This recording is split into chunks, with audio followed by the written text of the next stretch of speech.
you are ready po. Yes, can you hear me? Assalamualaikum. Alaikum salam wa rahmatullahi wa barakatuh. Can you hear me now? Am I audible? Yes, Alim. Okay, Sir. good. أعوذ بالله من الشيطان الرجيم. بسم الله الرحمن الرحيم. الحمد لله وأفضل الصلاة وأتم التسليم على الصادق الوعد الأمين سيدنا ونبينا محمد وعلى آله وأصحابه ومن تمسك بسنته إلى يوم الدين. اللهم لا علم لنا إلا ما علمتنا إنك أنت العليم الحكيم.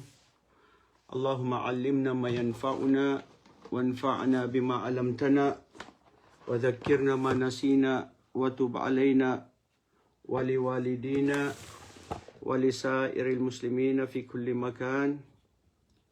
أما بعد السلام عليكم ورحمة الله تعالى وبركاته.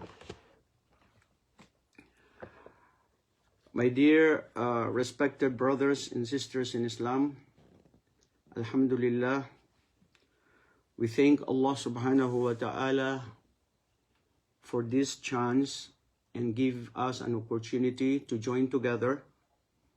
And we ask Allah subhanahu wa ta'ala to reward each and every one of us who are listening and watching this program.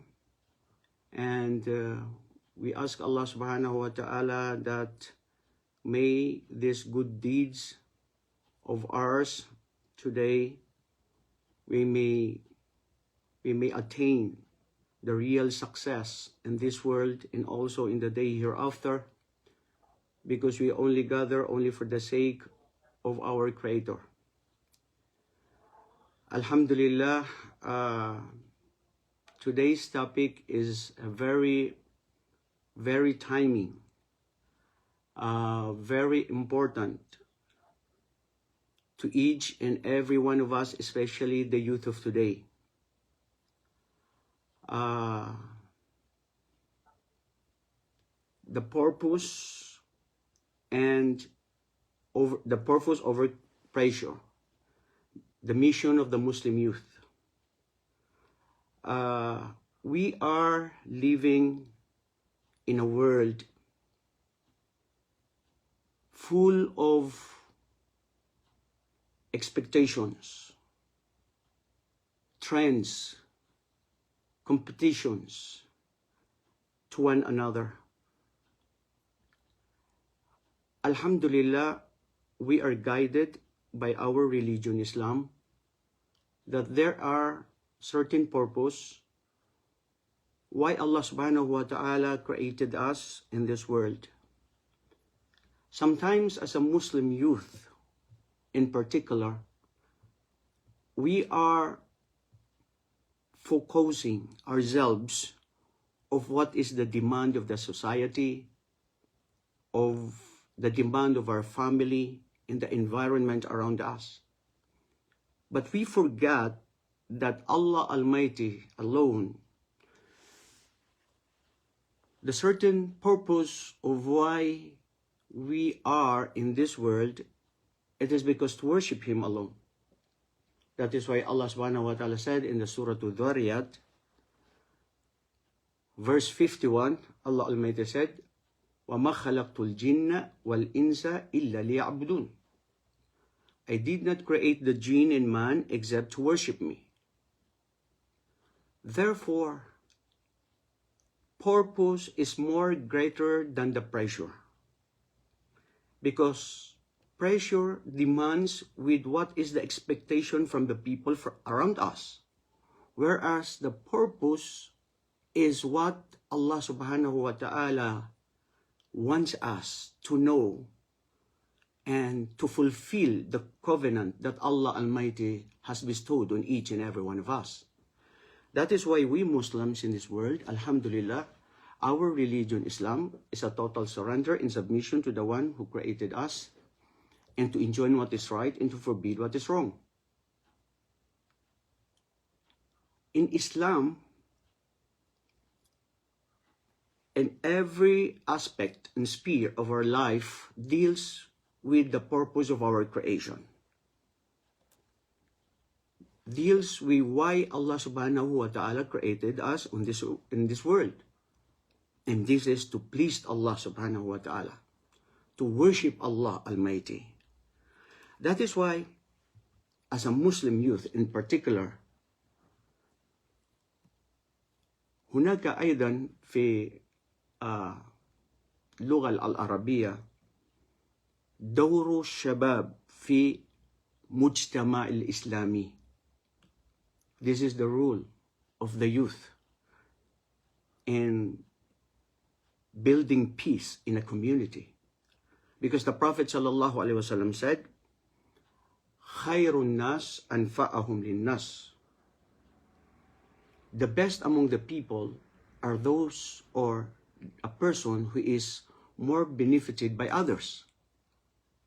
And Alhamdulillah, as a Muslim youth in particular, or as a Muslim, our mission and task in this world is to please Allah subhanahu wa ta'ala and not to please the people around us. After all, you cannot please the people. That is why one of the conditions of worshiping Allah Almighty is to be devoted. Our heart should be clean and pure, that we are doing such good deeds only for the sake of the one who created us. Allah Almighty said in the Holy Quran, وَمَا أُمِرُوا إِلَّا لِيَعْبُدُوا اللَّهَ مُخْلِصِينَ لَهُ الدِّينَ هُنَفَاءَ. And we ordained them, the Muslim people, the believing men and women, O you Muhammad, to worship Allah subhanahu wa ta'ala. And of course, in worshiping Allah subhanahu wa ta'ala, the condition is the purity of the heart. You must be sincere of why are you doing such tasks and deeds. It is because for the sake of our Creator. That is why this topic is very crucial and very important for us to know and to understand. Because as a Muslim, sometimes in particular the youth, they are thinking of doing something because what the society expects them to do. Pressure over work, our career, our studies, and the people, for example, you are doing something good for your career because the pressure of the people expecting you to be one among those who are successful. But we forgot that why are we doing this? Is it to please the people around us? Our parents? The society around us? But the mere fact is that why we are doing such good deeds, and if you want to be succeeded in this world and to please Allah Almighty, it is because for the sake of Him alone. Not because I am pressured by the people. The people expected me to do and to perform. But the fact is that I am doing this because I want to please my Creator. Alhamdulillah, our religion, Islam, teaches us the purpose of our creation, teaches us how to achieve the real success in this world and also in the day hereafter. According to the hadith of the Prophet Muhammad sallallahu alaihi wasallam that was narrated from the book of Bukhari and Muslims, he said, احفظ الله يحفظك. Remember Allah, protects Allah's command, or fulfilling the commandments of your Creator, Allah will protect you. According to some explanation of the scholars regarding this hadith. When you are a Muslim and you are aware that your purpose on earth is to enjoin what is right and to forbid what is wrong and to believe in Allah, because, Allah Almighty said in the Holy Quran, Kuntum khaira ummatin ukhrijat linnas ta'muruna bil ma'ruf wa tanhauna 'anil munkar wa tu'minuna billah. Subhanallah. Allah Almighty said in the Holy Quran, you are the best nation ever raised to humanity. It is because, why? Because you enjoined what is right and you forbid what is wrong and you believe in Allah Almighty. Alhamdulillah, I am certain, I am very lucky, and I should have to thank Allah subhanahu wa ta'ala, and I should fear my Creator, to thank Him all the time, because He created me and He guided me as a Muslim.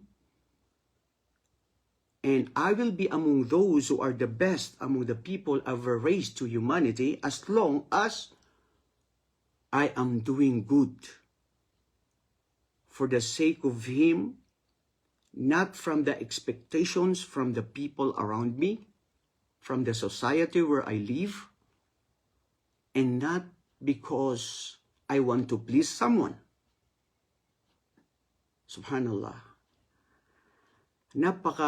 Napaka ganda po pakinggan, mga kapatid, na ikaw at ako, ikaw na nakikinig, ikaw na nagtatrabaho sa opisina, ikaw na bilang isang estudyante, bilang isang magulang, bilang isang trabahador sa kahit saan mang anong kumpanya, ang buhay natin dito sa sanlibutan ay para purihin, luwalhatiin, sambahin ang Allah subhanahu wa ta'ala na wala siyang katambal, na kung bakit tayo gumagawa ng kabutihan ay para lamang sa Kanya. And we do not expect in returns from the people. And this is what we call al-ikhlas, the sincerity of the heart. Because when you expect in return from the people around you, when you want people to praise you, you want compliments and appreciation from the people and expecting for return, you will not surely be happy at all. Why? Because you're expecting in returns. And we're just human being. We are not perfect. That is why I would like to remind myself, and each and every one of us here, that wallahi, I swear to Allah Almighty, I am not just telling you this because I am the one doing this, but try it by yourself. Do what is good, what is right, do your obligation, being as a student, being as a employee in one particular company, being as a father and a mother in an ideal family and an ideal society of a Muslim, doing this for the sake of the one who created you, and you are not expecting in returns, because even those before us, why they succeeded in this world, and those Anbiya before us, they succeeded in their aim, in their goals is to please Allah. وَمَا أَسْأَلُكُمْ عَلَيَّ مِنْ أَجْرٍ إِنَّمَا أَجْرِيَ إِلَّا عَلَى رَبِّ الْعَالَمِينَ. Prophet Noah, Shu'aib, Ibrahim, the prophets before, the Prophet Muhammad before him, their message to their community is to convey the message of Allah Almighty, and they never ask the people in compensation, in appreciation, just only to convey the message, and the one who gives guidance is the one who created us. Sometimes as a Muslim, we are doing something. We want to do this because we want the people to believe on us. We want our children to follow us. We want the people to follow what we want to convey to them.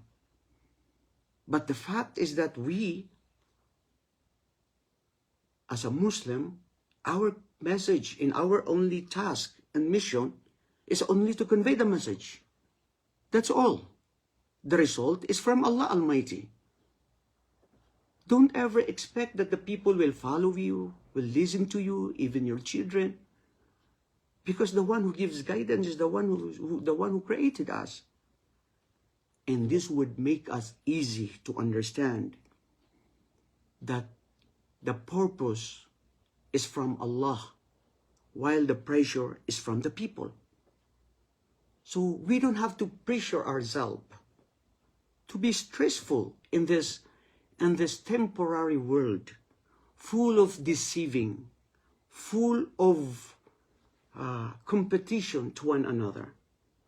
But do you know that the real success in this world is only to believe in the one who created us, Allah Almighty, and also to do righteous deeds. Allah Almighty said in the Holy Quran, فَأَمَّا الَّذِينَ آمَنُوا وَعَمِلُوا الصَّالِحَاتِ فَيُدْخِلُهُمْ رَبُّهُمْ فِي رَحْمَتِهِ ذَلِكَ هُوَ الْفَوْزُ الْمُبِينُ. And for those who believe in the oneness of Allah Almighty and do righteous deeds, Allah Almighty will bless them, protect them, and give them the blessings, the endless blessings of Allah subhanahu wa ta'ala. فَيَدْخُلُهُمْ فِي رَحْمَتِهِ, and Allah will give mercy upon those people, meaning they will be successful in this world and also in the day hereafter. ذَلِكَ هُوَ الْفَوْزُ الْمُبِينُ, and this is indeed the real success. I would like to emphasize the success that we have in this world around us, the material things around us, are only temporary. Success may be in our wealth, in our position, in our status in life, and our children, those who are graduated and those who are very successful in their career, in their works, all of these are only temporary. It's fading. Ayakat tirunom ranaw na badin sagad sukintay nakakalso pimbasukan. Sa dunia na dunia adi tatap adi lalayon. Na ayalalayon na tatap titu inad paginadan na so alungan na mori. In other words, my dear respected brothers and sisters in Islam, and all you youth, young men and women who are listening, we don't need to pressure ourselves by the expectation of the people around us, by the society, and by our family, but only for the sake of Allah Almighty alone. Yes, as a student, as a farmer, as a carpenter, as an engineer, as a CEO, a doctor, in the field of medicine, any course in this world, we are doing this because why we are doing this as a doctor, as a physician? Because to please Allah subhanahu wa ta'ala, and at the same time, you are helping the people, serving the community. This is the real sadaqah. Sadaqatun jariyah, helping one another. The problems of the people, the needies, when you give smile even to your brother, when you give some sort of piece of advice to one another, this is worship to Allah Almighty.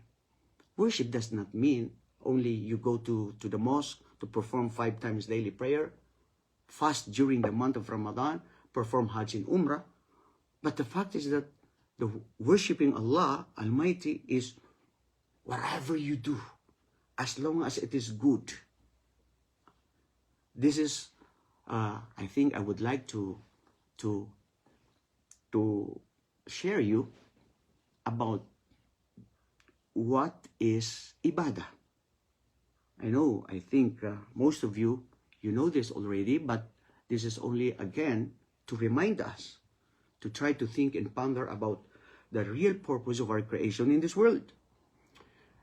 When we call ibadah, and this is the purpose of our creation in this world, ismun jami li kulli ma yuhibbullahu wa yardahu min qawlin wa amal. Worshipping Allah, or the so-called ibadah, that is why this is the reason why we are here in this world, is because to please Allah, to worship Allah subhanahu wa ta'ala. And this is ibadah. It means it is a general name that every good deed, everything you do that pleases Allah Almighty, every good deed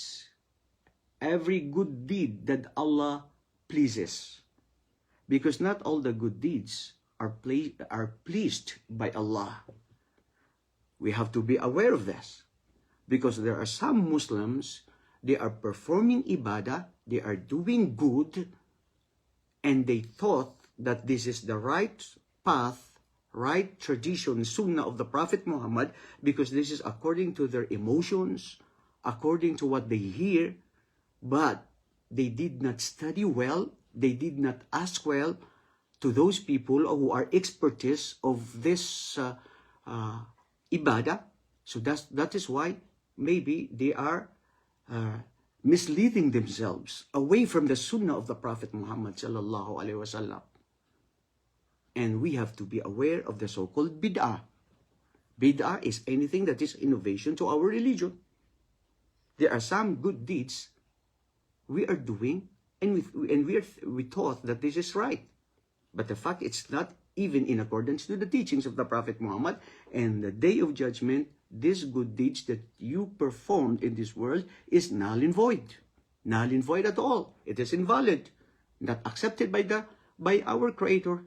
According to the hadith of the Prophet sallallahu alaihi wasallam, Man amila amalan laysa fihi amruna fahuwa rad.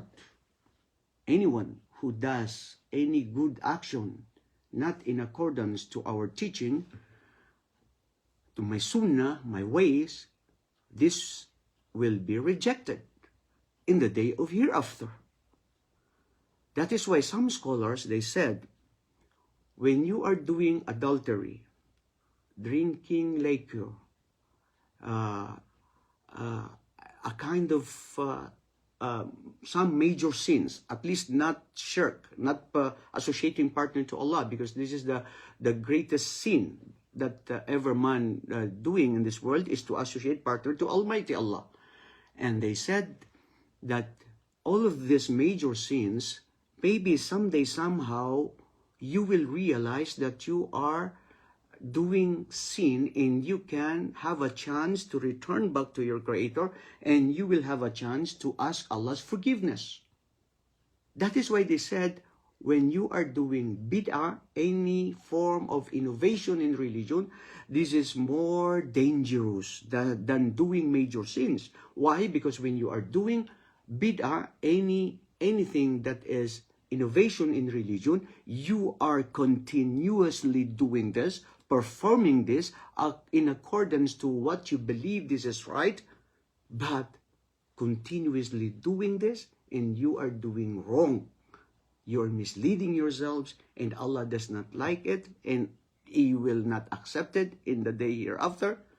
And that is why, as a Muslim youth, hunaka aydan al-ilm wa-nashr. What is this ilm wa-nashr? As a Muslim, of course, learning knowledge in Islam is mandatory to every male and a female Muslim, every individual. That is why we are obliged to learn. The Muslim youth of today, subhanallah, alhamdulillah, may Allah subhanahu wa ta'ala protect them and guide them. you know that there's a hadith of the Prophet sallallahu alaihi wasallam. He said, "Sab'atun may yudilluhumullahu fi dhilli yawma la dhilla illa dhilluh. Shabun nasha'a fi ibadatillah." And I would like to encourage each and every one of you here who are listening to this, that the Prophet sallallahu alaihi wasallam said there are 7 kinds of people or categories of the people in the day hereafter. They will be shaded by Allah subhanahu wa ta'ala. They will be protected by Allah subhanahu wa ta'ala in His shade in the day hereafter. And one among those are the youth. The youth, nasha'a fi ibadatillah, in his early age, he worshipped Allah subhanahu wa ta'ala. Ibarat sa maranaw na subuluga kalumbayan amiyang biyat siku agama. Ini kalakyan so Allah subhanahu wa ta'ala. Yung kabataan na ang murang edad niya ay iginugol niya sa Allah subhanahu wa ta'ala. Sila yaong mga tao na tatanggap ng lilim sa araw ng paghukom, na walang lilim, tulong, proteksyon, maliban sa kung ano ang ipinagkaloob ng ating tagapaglikha sa mga kabataan na yaon na sila ay magtatagumpay dito sa mundo, lalong-lalo na sa araw ng kabilang buhay, dahil sa murang edad nila, sila ay naging malapitin sa Allah. Iginugol nila ang kanilang oras sa pagsamba sa Allah, pananaliksik ng kaalaman, serbisyong mabuti sa magulang, maging masunurin sa magulang, at ganun din sa serbisyo sa sambayanang katauhan ng mga tao. Yes, yun ang pinakamabuting tao na nilikha, gumagawa ng kabutihan. So let's go back again to the purpose of the creation that we said, mentioned earlier about ibadah. So ibadah meaning that everything you do for the sake of Allah Almighty, as long as these good deeds are in accordance to the teachings of the Prophet Muhammad, because Allah will not accept any good deed if it's not in accordance to the teachings of His prophets. Whether these good deeds are done publicly, secretly, and performed by our tongue, by our heart, and also by any parts of our body. This is called ibadah. In other words, 24/7. Yes, 24/7. 24/7, you can worship Allah Almighty. By why? How? By whatever you do, you think of your Creator that, oh Allah, this is for the sake of you. Not necessarily to say this, but only by good intention, by only the purity of the heart. Sometimes we are doing secretly good deeds, and this is one of the manifestations and signs that you are really sincere, because you don't need the people to know this, what you are doing, but only the one who created you who knows it, by you and Him alone. So, ganun kahalaga sa ating kapanahunan ngayon, na nararapat lang at dapat lang sa mga kabataan na sila ay mapukaw na mayroon silang mga gawain na sila yung, kasi ang makikita, kung makikita natin ang mga kabataan ngayon ay matagumpay at mga mabubuting mga kabataan, there is no doubt that there will be a bright future in the next generation. Kaya dito rin natin makikita na ang mga kabataan, even during the time of the Prophet Muhammad sallallahu alaihi wasallam, as you can remember, he assigned Osama bin Zaid. You know what was the age of Osama bin Zaid when he ordained by the Prophet sallallahu alaihi wasallam to lead thousands of soldiers in Islam in one of the battles in Islam? He was only 18 years old. Allahu Akbar, subhanallah, look at this. And even some of the Sahabas, they were more than, they were older than Osama. And they got surprised with this. And because the Prophet sallallahu alaihi wasallam, wa ma yantiqu anil hawa, the Prophet never does anything without of course revelation from Allah and guidance from Allah. So he ordained Osama bin Zaid.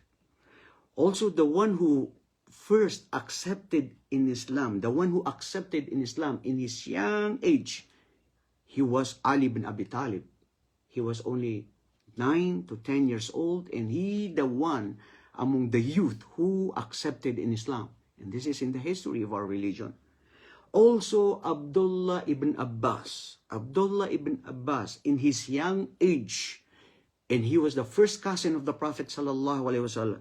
He was always attending lectures, joining gathering to the old people of the Sahaba and joining them. And that is why he said, O Prophet of Allah, make dua for me, that may Allah give me and increase my knowledge. And the Prophet sallallahu alaihi wasallam made dua to Abdullah ibn Abbas, and it was known during his time, and until now, in our history, that Abdullah ibn Abbas is one of Tarjumatul Quran, the one who is the interpreter of the Quran. And he was very young during that time. So, all of this, the youth, malaki ang ating magiging responsibilidad sa buhay natin. Samantalahin ang lahat bago ang 5 na dadaan. Igtamal khams kablal khams. Samantalahin ang 5 bago pa dumating ang 5. At kasama rito, una, yung sinasabi natin na ang edad mo, kabataan mo bago ikaw ay tumanda. Ang kayamanan mo bago ikaw ay maghihirap. Ang iyong kalusugan bago ikaw ay magkaroon ng mga suliranin sa iyong kalusugan o magkasakit ka. At ang iyong oras bago pa ang iyong oras ay hindi ka na magiging abala.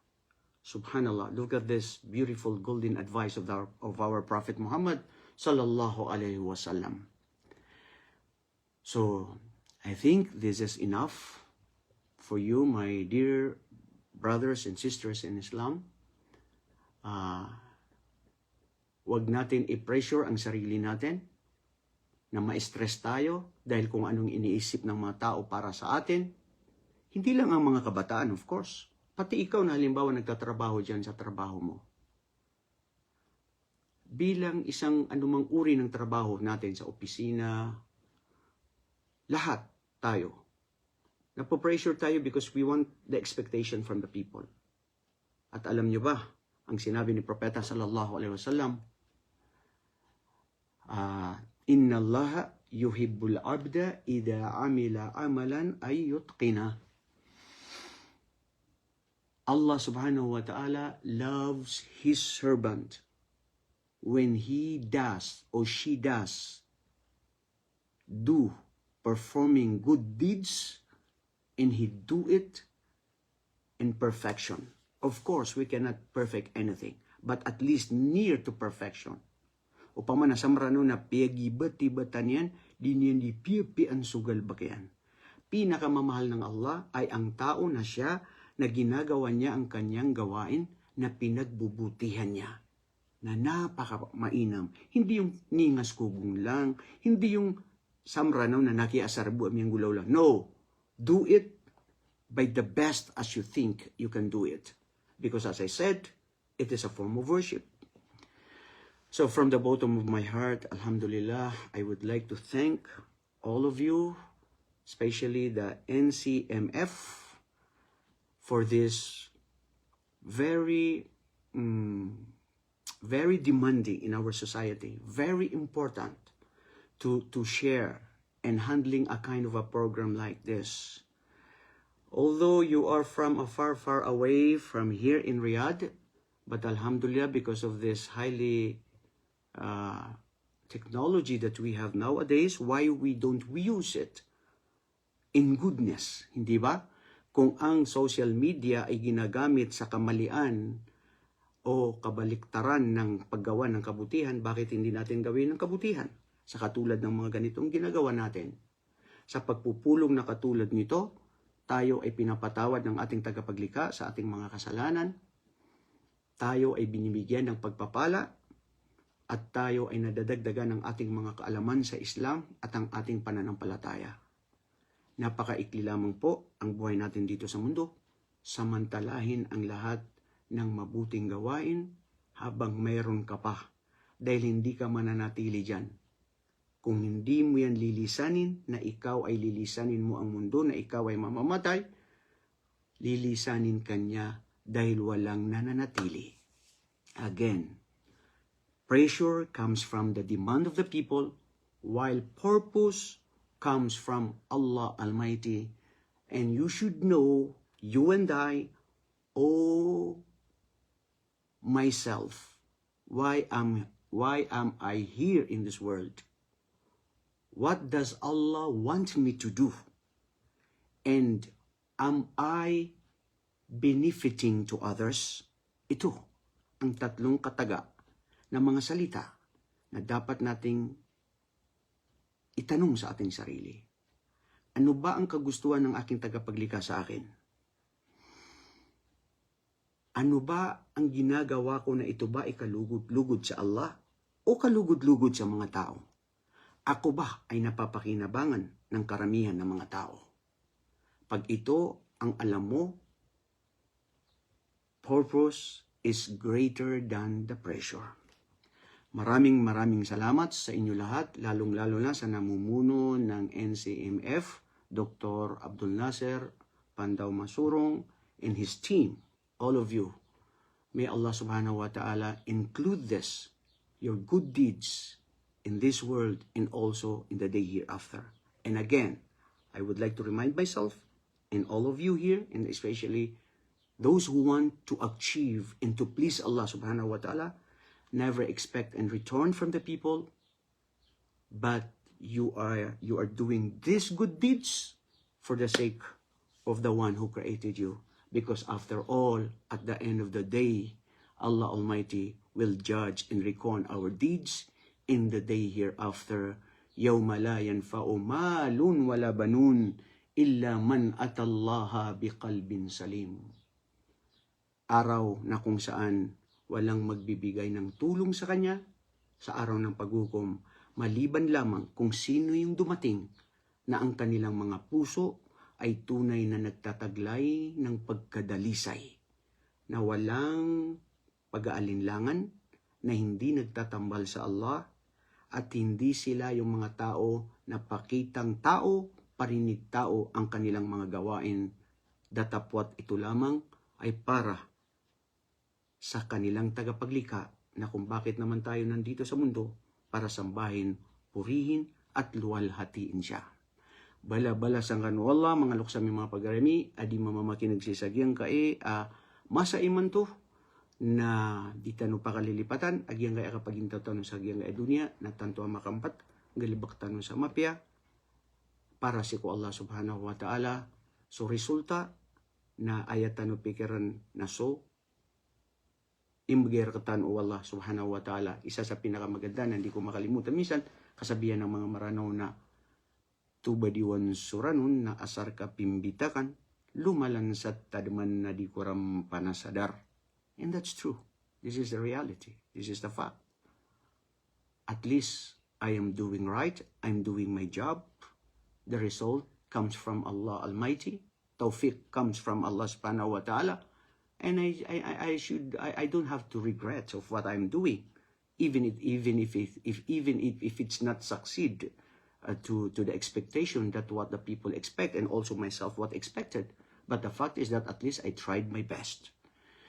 Again, maraming salamat, bala-bala sa kanu Allah, at maraming salamat sa oportunidad na ito, na tayo'y minsay sa ating buhay nagkasalo-salo tayo sa usapin patungkol sa ating relihiyong Islam, patungkol sa mga ano nga ba ang mga gawain na ikalulugod ng Allah sa atin, at ang mga ano yung the rule of the Muslim youth, of course by the purpose over pressure. Napakaganda ng ating topic. I really appreciate kung sino yung kayo na mga nagsuggest dito sa mga topic na ito. Hanggang sa muli, maraming salamat. Assalamualaikum warahmatullahi ta'ala wabarakatuh. Waalaikumsalam. Jazakallahu khair.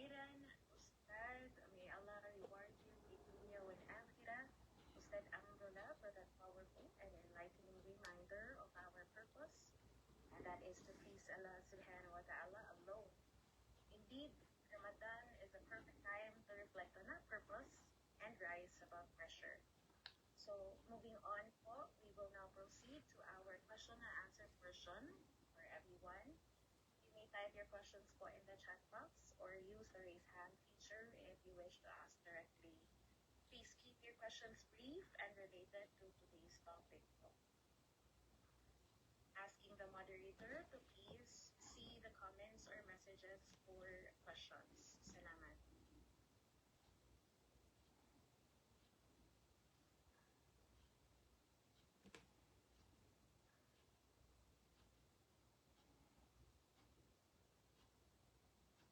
Please feel free to ask po our alim for lahat po ng mga questions and concerns niyo po related to the topic.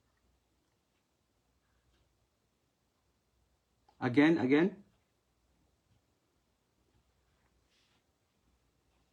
may question po dito, Ustad. Ang question niya po is, yes, Sheikh, what can you advise to us youth? Many of us are competing in earning academic titles because we need it for a good career. And yet, we know less about the Islamic knowledge foundations, particularly the Quran.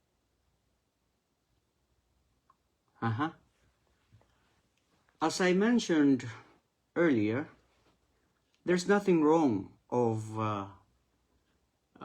gaining more knowledge, certificates, and studies from different knowledges. Of course, as I said, the Prophet sallallahu alaihi wasallam, I think I did not able to share you this. He said, "Al-Muslimul qawi khairun wa ahabbu ila Allah min al-mu'min al-da'if." The believer who is strong is better than the believer who is weak. And being strong here, according to the scholars, they said strong in faith, strong in knowledge, strong in everything that you have, that you possesses. So very inshallah, it could be a form of worship. You want to gain more certificates, you enrolled in many different master's degree, doctoral degree, because you want to work in a very successful in your life, to work to achieve this work. There's nothing wrong with that, as long this is my advice, as long as, ya Allah, I'm doing this for the sake of you. There's nothing wrong with that. Pero mas nakakalungkot lang din, siyempre, kung ang dami nating nakuwang mga kurso, pero pagdating sa kaalaman sa Islam o pagbasa ng Quran, ay wala tayo. Yun lang. Doon lang tayo, siguro masasabi kong failure ako. Ito, sasabihin ko to sa sarili ko. Hindi ko to sasabihin doon sa nagtanong o sa inyo sa lahat na itong, this is only my own idea, okay? I might be wrong.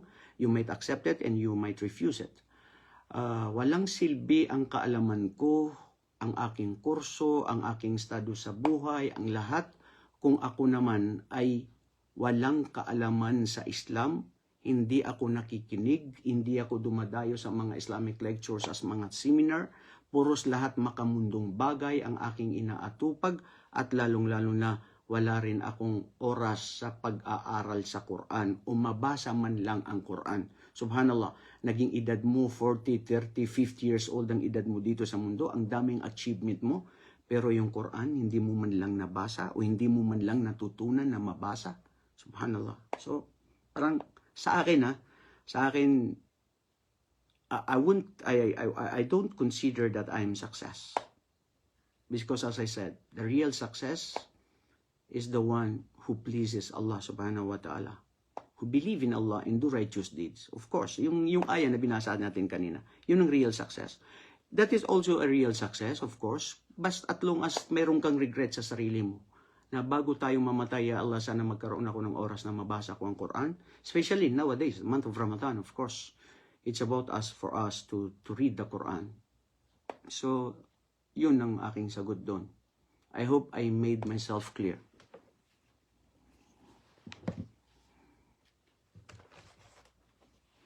Alhamdulillah po. Baka meron pong follow-up question po. Okay, so Jazakallah khairan daw Shaykh for your enlightenment. And of course, meron po tayong question. How can social media po affect our sense of identity and mission? Or can we use po ba social media para po sa ating purpose for seeking the pleasure of Allah subhanahu wa ta'ala? Yes, of course. These are the blessings of Allah Almighty. Lahat naman ganun eh. Lahat na ipinagkaloob sa atin ng Allah ay lahat ito blessings, and at the same time, lahat ito pagsubok. In Islam, fitna is considered as a two, or the trials. Okay? Yung pagsubok ay pagsubok ng mga biyaya at pagsubok ng mga kasawian o kalungkutan o paghihirap. Sabi ng Allah subhanahu wa ta'ala sa Quran, wala nablukum bisyarri khairi fitna wa ilayna turja'un. Indeed, we will test you into difficulties and also with good blessings. Wa nablukum bisyarri wal khair. Tingnan yun, katotohanan, susubukan namin kayo ng mga pahirap dito sa mundo at ganun din mga biyaya dito sa mundo at kayo ay tunay na babalik sa Allah subhanahu wa ta'ala. So, ibig sabihin, ang social media, ito'y pagsubok sa atin. And at the same time, ito ay blessing. Gamitin natin sa tama. Hindi ba? Katulad dito, itong ginagawa ninyo. Nagamit natin ito sa tama. Nagamit natin sa pagsamba sa Allah subhanahu wa ta'ala. Napakalayo kaya ng Riyadh to Marawi City, and yung iba sa inyo nandyan pa sa different places in the Philippines. And maybe some others also watching from other countries. So, ito, gamitin sa tama ang lahat ng biyaya na ipinagkaloob sa atin ng Allah. Ang kotse mo, ang kaalaman mo, ang pera mo, ang kaalaman mo, ang social media, gamitin ito sa tama na ikalulugod ng Allah to please Allah subhanahu wa ta'ala. And of course, pwede mo naman ito gamitin sa haram. Katulad ng kotse mo, gagamitin mo sa haram. Pupunta mo yung mga kaibigan mo na mga lasengero, punta kayo sa bar, ginagamit mo sa haram yung kotse mo. Di ba? Simply as that. Also the social media. Dito kayo sa social media, ang daming haram na nakikita, ang daming haram na naririnig natin dyan. So makipaglaban ng isang tao dito. How to fight, di ba? How to be strong. Oh ya Allah, this is haram. I should not look this. I should not listen about this. So inshallah, titingin ako ng mga nagbabasa ng Quran, nagsishare ng knowledge ng Islam, yung mga lectures ng mga ustad. So ganun. So we can use it of course through to worship Allah, and at the same time pwede rin itong gamitin sa mali o pagiging paggawa ng kasalanan. Depende sa paggamit at depende sa intensyon. Alhamdulillah, salamat po, Ustad. Now, in line po with that question, meron din pong question dito na sabi, to quote, nowadays, bloggers or influencers are fond of posting their donation drive and helping others. Their intent is to inspire others and not to brag. What do you think? Is this still an acceptable buddhi?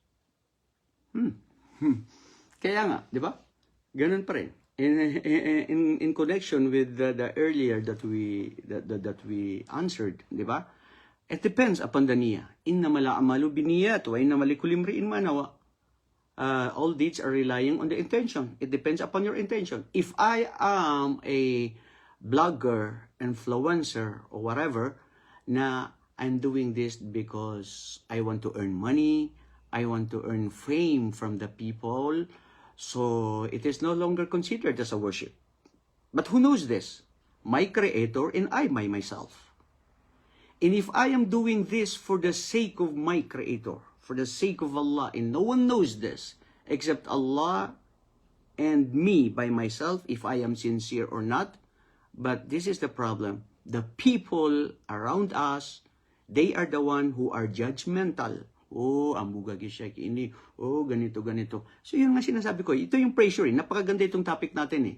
You see, purpose over pressure. Napapressure ka tayo dahil ano yung expect ng tao, ano yung sasabihin ng tao sa atin, dapat gawin natin na ganito, dapat ganito, ganyan. No, why you do that? Di ba purpose natin dito is to please Allah? So after all, I don't care what about the people gonna say about this, because as long as my heart is clean and for the sake of Allah, in accordance to the teachings of the Prophet Muhammad sallallahu alaihi wasallam, there is nothing wrong with that. Pwede yun. Alhamdulillah. Kaya sa totoo lang, ako rin, tayong lahat, huwag tayong maging judgmental sa kahit sino. Ya ayyuhalladhina amanu ijtanibu kathiran minadh-dhann inna ba'dadh-dhanni itham. O kayo na mga mananampalataya sa Allah, avoid any suspicious or bad thinking towards others. Never think of bad anyone. Yung kasabihan nga nila, ang taong gumagawa ng masama o ang tao na ito nangyari sa kanya, nagja-judge na tayo agad, at least you give some sort of a benefit of a doubt. Bakit nangyari yun? Bakit niya yun ginawa? Hindi natin alam. Kasi siguro, nobody knows. Kaya nga, alhamdulillah, mayroong day of judgment. But dahil si Allah ang siya maghuhusga sa ating mga gawain. So, I advise myself and each and every one of you to remind ourselves na huwag tayong mag-judgmental sa kahit sino. Ang titignan ng Allah kung anong nasa puso at sa loobin ng kanyang alipin. At hindi tayo maging dapat judgmental sa kahit sinong tao. Jazakumullah khairan.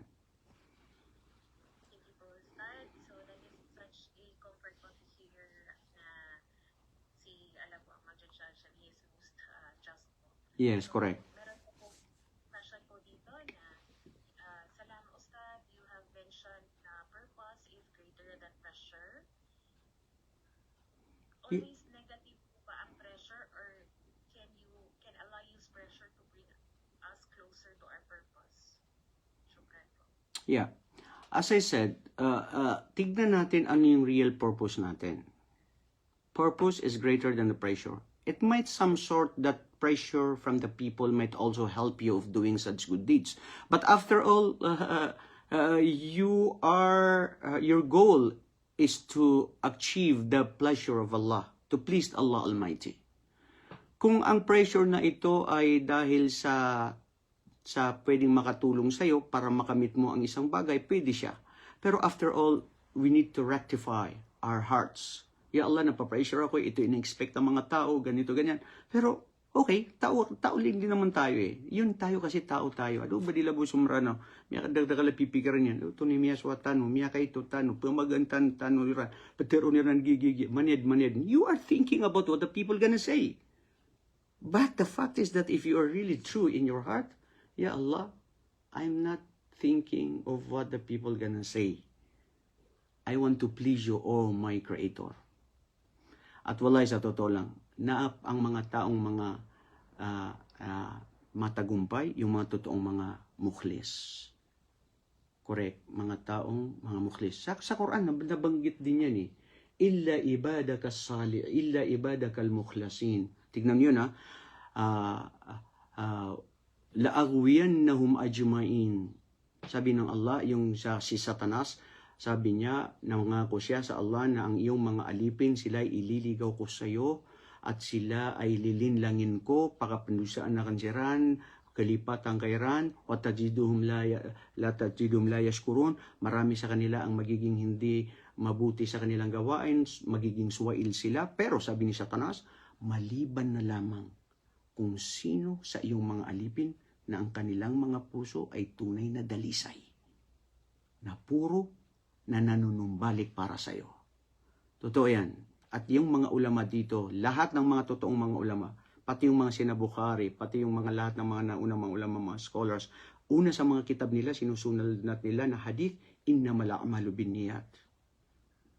Pati yung Arba'in na Nawawi, sinulat din ni Imam si Abu Zakaria, si Yahya an-Nawawi, sinulat niya, innamal a'malu binniyat. They started from the beginning of the hadith of the Prophet sallallahu alaihi wasallam, states that all deeds are relying on intention. Kasi when you are doing good deeds, whatever hard the work is, if it's for the sake of Allah, na very, very light, very ano mo yun, yung you really feel the tranquility and the peace of mind and you don't expect from the people. So, yun, sana, I hope I made myself clear. Alhamdulillah, may Allah subhanahu wa ta'ala purify our intentions. Amen, amen. Another question posted. By the way, for everyone, we will be accommodating your question up until 12 noon, inshallah.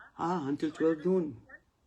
Yeah, we have 30 minutes for that. Hindi nyo talaga ako patutulugin, ha? No, I mean, in our time po, Ustad. Sige lang, okay lang. Minsan lang naman ito mangyari, alhamdulillah. May Allah, reward us. Okay, next question po, Ustad. How can Muslim youth use their individual talents and interests to serve as a means of fulfilling their religious and community mission, rather than letting those pursuits become sources of pressure? Yes, being as a Muslim youth or being as a person, know your talents. You know your skills. You know yourself, di ba? So, your talents is part of the purpose of doing such skills and talents, enhancing your talents for the sake of Allah. Gawin mo yun. Kung ano yung meron ka, pagyamanin ko. Saan ka magaling? Magaling ka sa teaching, magaling ka sa delivering sermon, magaling ka sa technology, magaling ka sa field ng sports. Lahat yan. Kasi lahat tayo binigyan ng Allah na iba-ibang mga ano eh. You know, Islam is a religion of perfect religion. One completes others. Di ba? Meron kang talent na wala ako. Meron siyang talent na wala tayo. So yung mga talent na yan, ang mga skills na yan, gamitin natin yan lahat para sa Islam, para mabuo ang pagkakumpleto ng ating religion Islam. At after all, bakit hindi tayo ginawa ng Allah na lahat tayong mga ulama? Bakit may engineer? Bakit may karpentero? Bakit may doktor? Kasi ganun eh. So lahat ng ito, gamitin natin ito sa ikalulugod ng Allah. Alamin mo kung saan ka magaling. Tapos, i-ano mo yun? I-enhance mo siya. Pagyamanin mo siya. Ano mo? Ilagi mong i-practice. Tapos, doon ka lang. May mga tao noon eh. Magagaling sila manulat, pero hindi sila magagaling magsalita. Sulat lang sila ng sulat. May mga tatao naman na hindi magagaling sila manulat, magaling sila magsalita. Alhamdulillah, ngayon dito sa social media, dito nagagamit tayong mga tao. Na kung saan, after all, wallahi mamamatay tayo.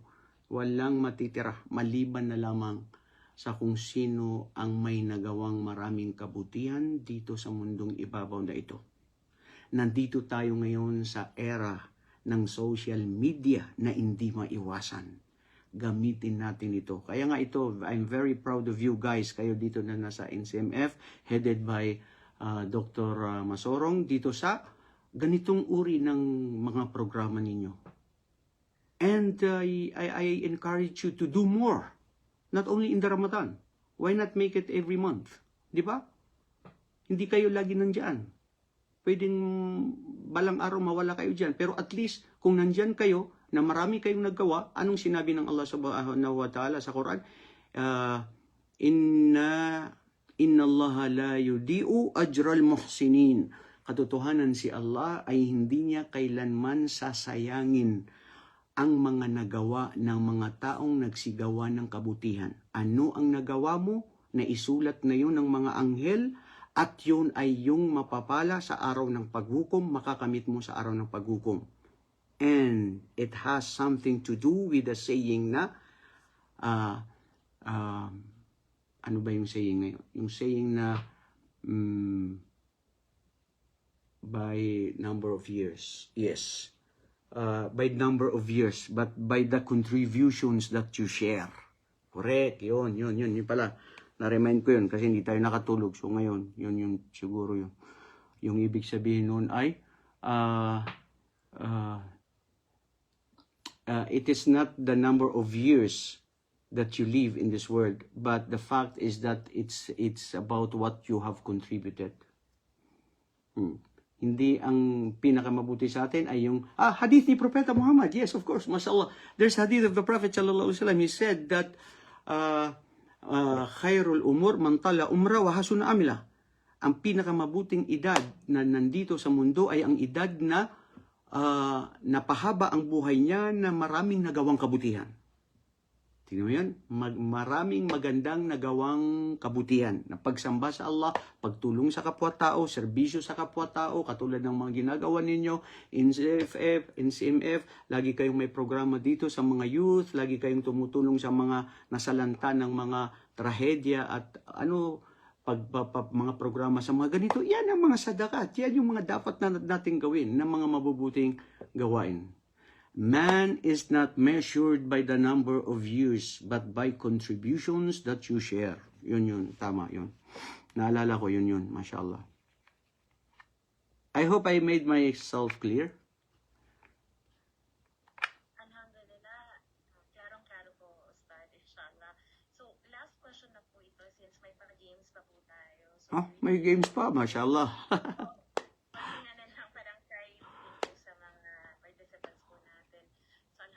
So, last question na po ito, Ustad, inshallah.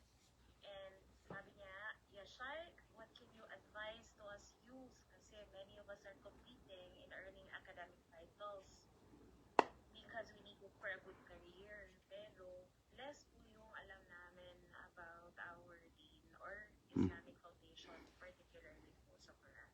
Yes, yun yung nasabi ko kanina sa inyo. Alamin mo kung ako ang sayo na ganyan, i-consider ko sarili ko na hindi ako successful.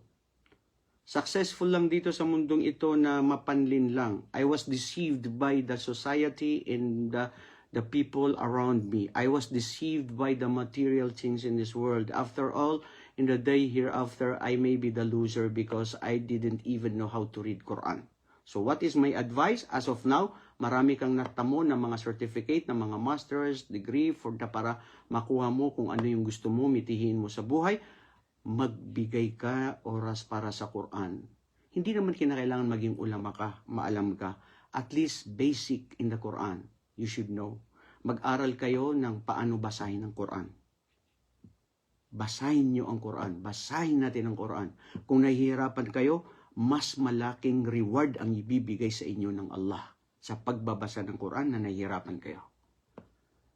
Sapat na yon na mabasa nyo ang Quran, alam nyo paano basahin ang Quran, at mag-attend kayo ng mga Islamic seminars, katulad ng mga ganito. At least hindi tayo magiging mangmang sa ating reliyon. Yun ang pinakapunto. Napakatalino natin sa ibang mga uri ng mga kaalaman, pero mangmang tayo sa ating reliyon, na itong reliyon natin, itong Islam na ito, ang siyang magbibigay sa atin ng tunay na kaligtasan. Tunay na kaligtasan. The real salvation, the real success is to gain and to have knowledge in our religion, in particular in our religion. There is nothing wrong of gaining many more knowledges around us. As I said, you are strong. You are strong Muslim when you have all of this kind of knowledges in this world. But at least, paano naman yung sa religion mo? Paano naman yung pagbasa mo sa Quran? So, kung hindi mo kaya i-balance, at least hindi pa huli ang lahat. Huwag mong sabihin maski 60, 70 years old ka na, hindi mo, magbasa ka pa rin. Hindi nyo nakikita, may mga tigulang na ganin na sige basa sila sa Quran. So that's enough. Walay problema. Basta magkaroon lang tayo ng purity of the heart. Hindi pa tapos ang oras natin sa mundo. Gamitin lahat natin ito sa lahat sa pagsamba sa Allah. At ang napakaganda, our religion, Islam, wallahi, mashallah, this is only the religion that Allah has made perfect to us. Na whatever we do, it's a form of worship. By 24/7, we can worship Allah subhanahu wa ta'ala. Of course, by doing good deeds. These deeds are in accordance to the teachings of the Prophet Muhammad sallallahu alaihi wasallam. And of course, by your heart, you are doing this for the sake of Allah Almighty, not to please the people, not you don't need compliments from the people. So, yun siguro ang pinakamagandang advice ko sa kanila at sa aking sarili. Mag-aral pa tayo ng marami, pero wag nating itsapuera o kalimutan natin ang Quran, ang Islam, na ito ang tunay na magbibigay ng kaligtasan sa atin sa mundo, lalong-lalo na sa araw ng paghukom. Assalamualaikum warahmatullahi wabarakatuh.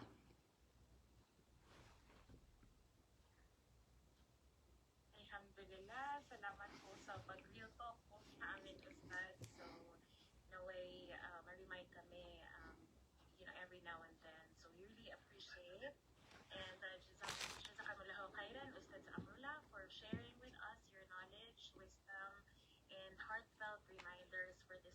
month of Ramadan. And your discussion on purpose over pressure, discovering your purpose as a Muslim youth, has truly inspired us to reflect deeply on our mission and responsibility as young Muslims. Allah subhanahu wa ta'ala reminds us in the Quran, Allah will raise those who have believed among you and those who were given knowledge by degrees in Surah Al-Mujadila 58, verse 11. So indeed, we recognize and appreciate the noble role of those who carry and share knowledge such as you po, Ustad. May Allah elevate you in rank, grant barakah in your time and efforts, strengthen you in your dawah, and make Amen. your knowledge a continuous charity for you. On behalf of the National Commission on Muslim Filipinos, Northern Mindanao, and all of our participants, we sincerely thank you for guiding us in this meaningful Ramadan journey, and may Allah reward you abundantly this life and the hereafter. So nag-prepare po kami ng certificate for you, ihabol lang namin. But before po we end our activity for today, syempre hindi po kami papayag na wala pong prize po yung ating mga participants. So meron draw lots lang po tayo, inshallah. So tawagin ko po si Sister Fatma for the spin of wheel. Bismillah.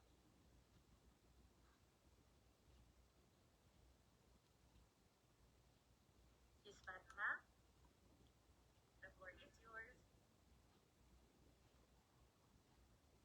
Po, ayan po, na-share screen ko namin.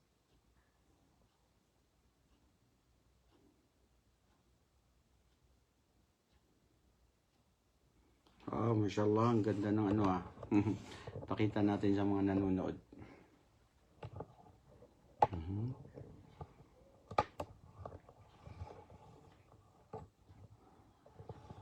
Assalamualaikum. Yung makaka-winner po dito ay just chat me through my Facebook.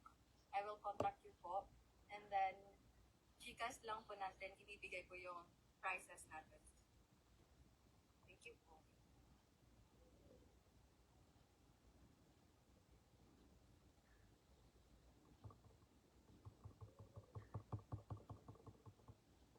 Simula na po natin ang pag-spin. So, bali, 5 winners po ang magbibigyan po na natin ng prize for today's event. Let's start.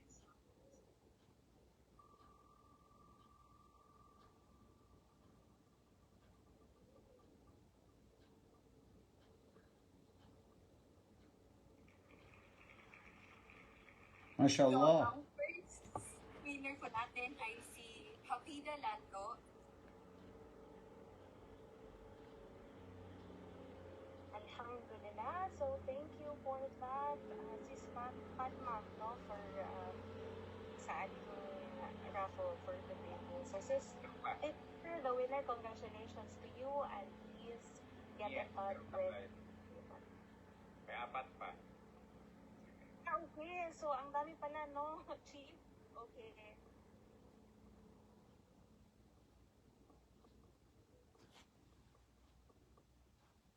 Pag-cruise.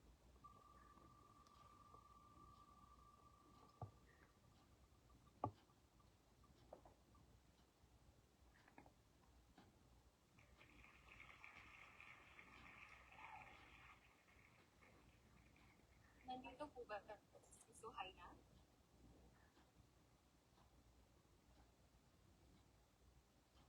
Suhaina? You around?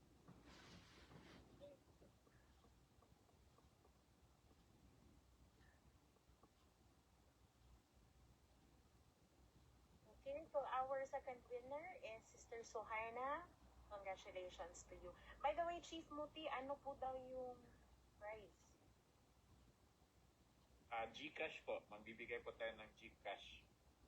Mamaya. Pang-iftar nila. Thank you. Thank you.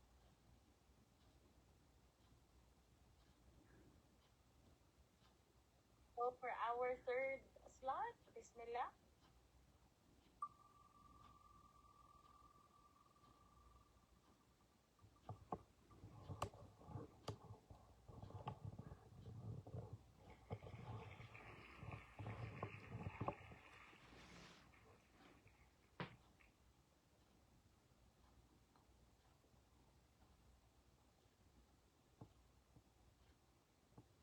congratulations to the winner on screen. And for our fourth po, so our third winner is Brother Murshid.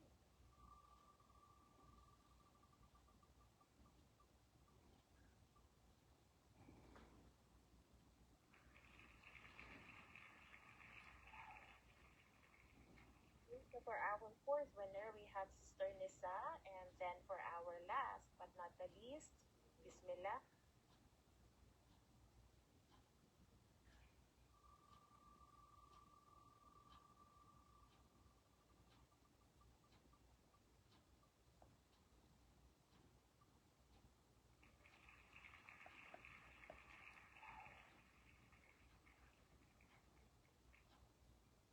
So please, Sasa, congratulations po. And that concludes po our today's activity. So alhamdulillah. Thank you so much